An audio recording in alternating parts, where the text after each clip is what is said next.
जय श्री हरि भक्तों। आप सभी भक्तों पर विष्णु भगवान और माता लक्ष्मी की कृपा सदा सर्वदा बनी रहे। साल 2025 की पहली एकादशी पुत्रदा एकादशी कहलाएगी। यह एकादशी का व्रत 10 जनवरी 2025 दिन सोमवार को मनाई जाएगी। इस दिन भगवान विष्णु की पूजा की जाती है और निर्जला व्रत रखकर पुत्रदा एकादशी की कथा की जाती है। पौष पुत्रदा एकादशी का व्रत संतान प्राप्ति और संतान के दीर्घ आयु होने और सभी मनोकामनाओं की पूर्ति के लिए रखा जाता है। जिन दंपतियों को संतान सुख प्राप्त नहीं होता वे पुत्रदा एकादशी का व्रत रखते हैं। इसे करने से संतान की प्राप्ति और उनके उज्जवल भविष्य का आशीर्वाद मिलता है। इस व्रत को करने से जीवन में सुख शांति और समृद्धि आती है। भगवान विष्णु की कृपा प्राप्त होती है। पद्म पुराण और अन्य ग्रंथों में बताया गया है कि इस व्रत को करने से कई जन्मों के पाप नष्ट हो जाते हैं और मोक्ष की प्राप्ति होती है। व्रत वाले दिन सुबह उठकर स्नान कर भगवान विष्णु की पूजा और व्रत का संकल्प करें। तुलसी के पत्ते, फल फूल, दीपक और भोग अर्पित करें। विष्णु सहस्त्र नाम का पाठ करें। दिन भर निराहार रहकर व्रत करें और रात को जागरण कर भजन कीर्तन करें। अगले दिन द्वादशी को ब्राह्मण को भोजन कराकर व्रत का पारण करें। तो प्यारे भक्तों, आइए अपने जीवन की मंगल कामना को करते हुए इस एकादशी की पावन कथा का रसपान करते हैं। भगवान आपकी हमारी सभी भक्तों की हर मनोकामना को पूर्ण करे। प्रेम से बोलिए बाल गोपाल भगवान की जय, लक्ष्मी नारायण भगवान जी की जय। महाराज युधिष्ठिर ने पूछा, हे भगवान, आपने सफला एकादशी का महात्म्य बताकर बड़ी कृपा की। अब कृपा करके यह बतलाए कि पौष शुक्ल एकादशी का क्या नाम है, उसकी विधि क्या है और उसमें कौन से देवता का पूजन किया जाता है। भक्तवत्सल भगवान श्री कृष्ण बोले, हे राजन, इस एकादशी का नाम पुत्रदा एकादशी है। इसमें भी नारायण भगवान की पूजा की जाती है। इस चर और अचर संसार में पुत्रदा एकादशी के व्रत के समान दूसरा कोई व्रत नहीं। इसके पुण्य से मनुष्य तपस्वी, विद्वान और लक्ष्मीवान होता है। इसकी मैं एक कथा कहता हूँ, सो तुम ध्यान पूर्वक सुनो। भद्रावती नामक नगरी में सुकेतुमान नाम का एक राजा राज्य करता था। उसके कोई पुत्र नहीं था। उसकी स्त्री का नाम सभ्या था। वह निपुत्री होने के कारण सदैव चिंतित रहा करती थी। राजा के पितर भी रो रो कर पिंड लिया करते थे और सोचा करते थे कि इसके बाद हमको कौन पिंड देगा। राजा को भाई, बांधव, धन, हाथी, घोड़े, राज्य और मंत्री, इन सब में से किसी से भी संतोष नहीं होता था। वह सदैव यही विचार करता था कि मेरे मरने के बाद मुझको कौन पिंडदान करेगा। बिना पुत्र के पितरों और देवताओं का ऋण मैं कैसे चुका सकूंगा। जिस घर में पुत्र न हो उस घर में सदैव अंधेरा ही रहता है। इसलिए पुत्र उत्पत्ति के लिए प्रयत्न करना चाहिए। जिस मनुष्य ने पुत्र का मुख देखा है वह धन्य है। उसको इस लोक में यश और परलोक में शांति मिलती है, अर्थात उनके दोनों लोक सुधर जाते हैं। पूर्व जन्म के कर्म से ही इस जन्म में पुत्र, धन आदि प्राप्त होते हैं। राजा इसी प्रकार रात दिन चिंता में लगा रहता था। एक समय तो राजा ने अपने शरीर को त्याग देने का निश्चय किया, परंतु आत्माघात को महान पाप समझकर उसने ऐसा नहीं किया। एक दिन राजा ऐसा ही विचार करता हुआ अपने घोड़े पर चढ़कर वन को चल दिया तथा पंछियों और वृक्षों को देखने लगा। उसने देखा कि वन में मृग, व्याघ, सुअर, सिंह, बंदर, सर्प आदि सब भ्रमण कर रहे थे। हाथी अपने बच्चों और हथनियों के बीच घूम रहा है। इस वन में कहीं तो गीदड़ अपने कर्कश स्वर में बोल रहे हैं, कहीं उल्लू ध्वनि कर रहे हैं। वन के दृश्यों को देखकर राजा सोच विचार में लग गया। इसी प्रकार आधा दिन बीत गया। वह सोचने लगा कि मैंने कई यज्ञ किए, ब्राह्मणों को स्वादिष्ट भोजन से तृप्त किया, फिर भी मुझको दुख प्राप्त हुआ क्यों? राजा प्यास के मारे अत्यंत दुखी हो गया और पानी की तलाश में इधर उधर फिरने लगा। थोड़ी दूर पर राजा ने एक सरोवर देखा। उस सरोवर में कमल खिले थे तथा सारस, हंस, मगरमच्छ आदि विहार कर रहे थे। उस सरोवर के चारों तरफ मुनियों के आश्रम बने हुए थे। उसी समय राजा के दाहिने अंग फरकने लगे। राजा शुभ शकुन समझकर घोड़े से उतरकर मुनियों को दंडवत प्रणाम करके बैठ गया। राजा को देखकर मुनियों ने कहा, हे राजन, हम तुमसे अत्यंत प्रसन्न हैं। तुम्हारी क्या इच्छा है, सो कहो। राजा ने पूछा, महाराज आप कौन हैं और किस लिए यहाँ आए हैं, कृपा करके बतलाइए। मुनि कहने लगे कि हे राजन, आज संतान देने वाली पुत्रदा एकादशी है। हम लोग विश्वदेव हैं और इस सरोवर में स्नान करने के लिए आए हैं। यह सुनकर राजा कहने लगा कि महाराज मेरे भी कोई संतान नहीं है। यदि आप मुझ पर प्रसन्न हैं तो एक पुत्र का वरदान दीजिए। मुनि बोले, हे राजन, आज पुत्रदा एकादशी है, आप अवश्य ही इसका व्रत करें।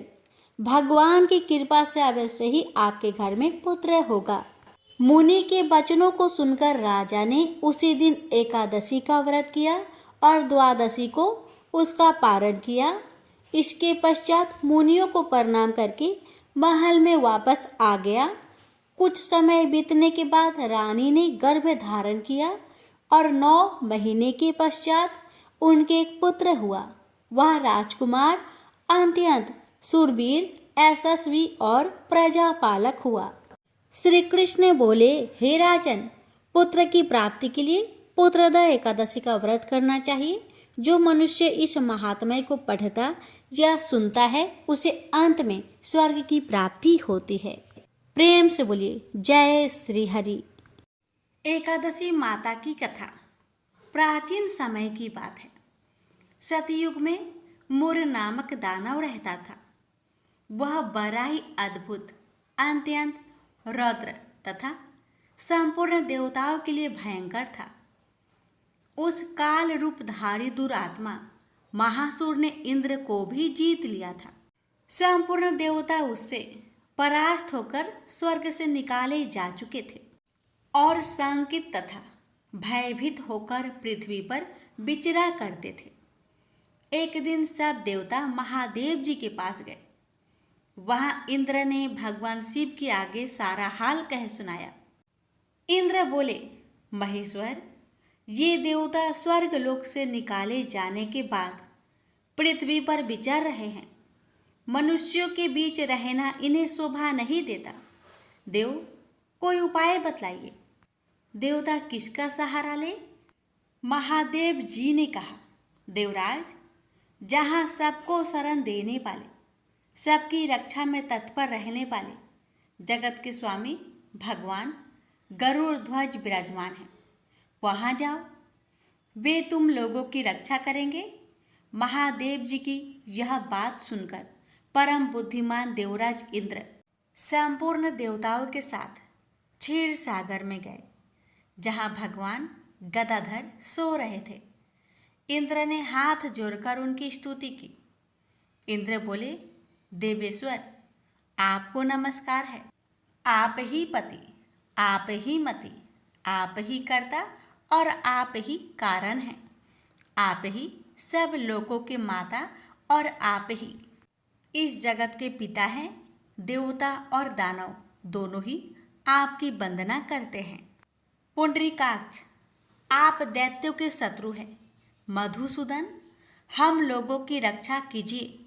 प्रभो जगन्नाथ, अत्यंत उग्र स्वभाव वाले महाबली मूर नामक दैत्य ने इन संपूर्ण देवताओं को जीतकर स्वर्ग से बाहर निकाल दिया है। भगवान देवेश्वर, शरणागत वत्सल, देवता भयभीत होकर आपकी शरण में आए हैं। दानवों का विनाश करने वाले कमल नयन, भक्त वत्सल, देवेश्वर, जनार्दन, हमारी रक्षा कीजिए, रक्षा कीजिए। भगवान शरण में आए हुए देवताओं की सहायता कीजिए। इंद्र की बात सुनकर भगवान विष्णु बोले, देवराज, यह दानव कैसा है, उसका रूप और बल कैसा है, तथा उस दुष्ट के रहने का स्थान कहाँ है? इंद्र बोले, देवेश्वर, पूर्व काल में ब्रह्मा जी के वंश में तालजंग नामक एक महान असुर उत्पन्न हुआ था, जो अत्यंत भयंकर था। उसका पुत्र मूर दानव के नाम से विख्यात है। वह भी अत्यंत उत्कट, महापराक्रमी और देवताओं के लिए भयंकर है। चंद्रावती नाम से प्रसिद्ध एक नगरी है, उसी में स्थान बनाकर वह निवास करता है। उस दैत्य ने समस्त देवताओं को परास्त करके उन्हें स्वर्गलोक से बाहर कर दिया है। उसने एक दूसरे ही इंद्र को स्वर्ग के सिंहासन पर बैठाया है। अग्नि, चंद्रमा, सूर्य, वायु तथा वरुण भी उसने दूसरे ही बनाए हैं। जनार्दन, मैं सच्ची बात बता रहा हूँ, उसने सब कोई दूसरे ही कर लिए हैं। देवताओं को तो उसने उनके प्रत्येक स्थान से वंचित कर दिया है। इंद्र की यह बात सुनकर भगवान जनार्दन को बड़ा क्रोध आया। उन्होंने देवताओं को साथ लेकर चंद्रावती नगर में प्रवेश किया। भगवान गदाधर ने देखा कि दैत्यराज बारंबार गर्जना कर रहा है और उससे परास्त होकर संपूर्ण देवता दसों दिशाओं में भाग रहे हैं। अब वह दानव भगवान विष्णु को देखकर बोला, खड़ा रह, खड़ा रहा। उसकी यह ललकार सुनकर भगवान के नेत्र क्रोध से लाल हो गए। वे बोले, अरे दुराचारी दानव, मेरी इन भुजाओं को देख। यह कहकर श्री विष्णु ने अपने दिव्य बाणों से सामने आए हुए दुष्ट दानव को मारना आरंभ किया। दानव भय से विहल हो उठे। पांडुनंदन, तत्पश्चात श्री विष्णु ने दैत्य सेना पर चक्र का प्रहार किया। उससे छिन्न भिन्न होकर सैकड़ों योद्धा मौत के मुख में चले गए। इसके बाद भगवान मधुसूदन बद्रिका आश्रम को चले गए।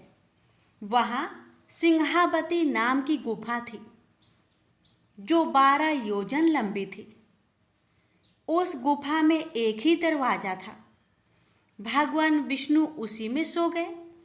वह दानव मूर भगवान को मार डालने के उद्योग में उनके पीछे पीछे तो लगा ही था। अतः उसने भी उसी गुफा में प्रवेश किया। वहाँ भगवान को सोते देख उसे बड़ा हर्ष हुआ। उसने सोचा, यह दानों को भय देने वाला देवता है, अतः निसंदेह इसे मार डालूंगा। दानव के इस प्रकार विचार करते ही भगवान विष्णु के शरीर से एक कन्या प्रकट हुई, जो बड़ी ही रूपवती, सौभाग्यशालिनी तथा दिव्य अस्त्र शस्त्रों से सुसज्जित थी। वह भगवान के तेज के अंश से उत्पन्न हुई थी।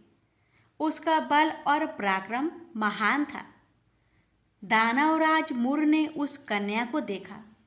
कन्या ने युद्ध का विचार करके दानव के साथ युद्ध के लिए याचना की। युद्ध छिड़ गया। कन्या सब प्रकार की युद्ध कला में निपुण थी। वह मूर नामक महान असुर उसके हुक्कार मात्रा से राख का ढेर हो गया। दानव के मारे जाने पर भगवान जाग उठे। उन्होंने दानव को धरती पर इस प्रकार निष्प्राण पड़ा देखकर कन्या से पूछा, मेरा यह शत्रु अत्यंत उग्र और भयंकर था, किसने इसका वध किया है? कन्या बोली, स्वामिन, आपके ही प्रसाद से मैंने इस महादैत्य का वध किया है। श्री भगवान ने कहा, कल्याणी, तुम्हारे इस कर्म से तीनों लोकों के मुनि और देवता आनंदित हुए हैं। अतः तुम्हारे मन में जैसी इच्छा हो उसके अनुसार मुझसे कोई वर मांग लो, देव दुर्लभ होने पर भी वह वर मैं तुम्हें दूंगा, इसमें तनिक भी संदेह नहीं है। वह कन्या साक्षात एकादशी ही थी। उसने कहा, प्रभु यदि आप प्रसन्न हैं तो मैं आपकी कृपा से सब तीर्थों में प्रधान, समस्त विघ्नों का नाश करने वाली तथा सब प्रकार की सिद्धि देने वाली देवी हूँ। जनार्दन, जो लोग आप में भक्ति रखते हुए मेरे दिन को उपवास करेंगे उन्हें सब प्रकार की सिद्धि प्राप्त हो। माधव, जो लोग उपवास, नक्त भोजन अथवा एक भुक्त करके मेरे व्रत का पालन करें उन्हें आप धन, धर्म और मोक्ष प्रदान कीजिए। श्री विष्णु बोले, कल्याणी, तुम जो कुछ कहती हो वह सब पूर्ण होगा। प्रेम से बोलिए एकादशी माता की जय। आप श्रवण करें जगदीश जी की आरती। ओम जय जगदीश हरे, स्वामी जय जगदीश हरे, भक्त जनों के संकट क्षण में दूर करे। ओम जय जगदीश हरे, जो ध्यावे फल पावे, दुख बिन से मन का, स्वामी दुख बिन से मन का, सुख संपत्ति घर आवे, कष्ट मिटे तन का। ओम जय जगदीश हरे, मात पिता तुम मेरे, शरण कहूँ किसकी, स्वामी शरण कहूँ किसकी, तुम्हें बिनु और न दूजा, आस करो जिसकी। ओम जय जगदीश हरे, तुम्हें पूर्ण परमात्मा, तुम अंतर्यामी, पर ब्रह्मा परमेश्वरी, तुम सबके स्वामी। ओम जय जगदीश हरे, तुम करुणा के सागरी, तुम पालन करता, मैं मूरख खल कामी, कृपा करो भरता। ओम जय जगदीश हरे, तुम हो एक अगोचरी, सबके प्राणपति, प्रभु सबके प्राणपति, किस विधु मिलू दया मिली, तुमको मैं कुमति। ओम जय जगदीश हरे, इन बंधु दुख हरता, तुम ठाकुर मेरे, प्रभु तुम ठाकुर मेरे।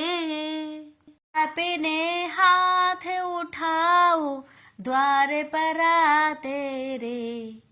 ओम जय जगदीश हरे, विषय विकार मिटाओ, पाप हरो देवा, श्रद्धा भक्ति बढ़ाओ, संतन की सेवा। ओम जय जगदीश हरे, तन मन धन और संपत्ति सब कुछ है तेरा, प्रभु सब कुछ है तेरा, तेरा तुझको अर्पण क्या लागे मेरा। ओम जय जगदीश हरे, जगदीश्वर जी की आरती जो कोई नर गावे, कहत शिवानंद स्वामी मनोवांछित फल पावे। ओम जय जगदीश हरे। प्रेम से बोलिए विष्णु भगवान की जय। अब श्रवण करते हैं एकादशी माता की आरती। ओम जय एकादशी, जय एकादशी, जय एकादशी माता, विष्णु पूजा व्रत को धारण कर शक्ति मुक्ति पाता। ओम जय एकादशी माता, तेरे नाम गिनाऊं देवी, भक्ति प्रदान करने। गण गौरव की देनी माता, शास्त्रों में बरनी। ओम जय एकादशी माता, मार्गशीर्ष के कृष्णा पक्ष की उत्पन्न विश्वातारिणी जन्मी, शुक्ल पक्ष में हुई मोक्षदा मुक्ति दाता बनाई। ओम जय एकादशी माता, पौष के कृष्णा पक्ष की सफला नामक है, शुक्ल पक्ष में होए पुत्र दा आनंद अधिक रहे। ओम जय एकादशी माता, नाम सटटिला माघ मास में कृष्ण पक्ष आवे, शुक्ल पक्ष में जया कहावे, विजय सदा पावे। ओम जय एकादशी माता, विजया फाल्गुन कृष्ण पक्ष में शुक्ल आमल की, पाप मोचनी कृष्ण पक्ष में चैत्र महाबली की। ओम जय एकादशी माता, चैत्र शुक्ल में नाम कामदा धन देने वाली, नाम बरुथनी कृष्ण पक्ष में वैशाख महावाली। ओम जय एकादशी माता, शुक्ल पक्ष में होई मोहिनी, अपरा ज्येष्ठ कृष्ण पक्षी, नाम निर्जला सब सुख करने कृष्ण पक्ष रखी। ओम जय एकादशी माता, योगिनी नाम आषाढ़ में जानो कृष्ण पक्ष करनी, देव सैनी नाम कहायो शुक्ल पक्ष धरनी। ओम जय एकादशी माता, कामिक श्रावण मास में आवे कृष्ण पक्ष कहिए, श्रावण शुक्ल होए पवित्र आनंद से रहिए, सावन शुक्ल होए पवित्र आनंद से रहिए। ओम जय एकादशी माता, जा भाद्रपदे कृष्ण पक्ष की परिवर्तनी शुक्ला, इंद्र आश्विन कृष्ण पक्ष में व्रत से भाव सागर निकला। ओम जय एकादशी माता, पापंकुशा है शुक्ला पक्ष में आप हरण हारी, रमा मास कार्तिक में आवे सुखदायक भारी। ओम जय एकादशी माता, देवोत्थानी शुक्ल पक्ष की दुख ना सके मैया, देवोत्थानी शुक्ल पक्ष की दुख ना सके मैया, पावन मास में करूँ विनती पार करो नैया, पावन मास में करूँ विनती पार करो नैया। ओम जय एकादशी माता, परमा कृष्ण पक्ष में होती जन मंगल करनी, परमा कृष्ण पक्ष में होती जन मंगल करनी, शुक्ल मास में होए पद्मिनी दुख दरिद्र हरनी, शुक्ल मास में होए पद्मिनी दुख दरिद्र हरनी। ओम जय एकादशी माता, जो कोई आरती एकादशी की भक्ति सहित गावे, जो कोई आरती एकादशी की भक्ति सहित गावे, जन गुरुदिता स्वर्ग कबासा निश्चय वह पावे, जन गुरुदिता स्वर्ग कबासा निश्चय वह पावे।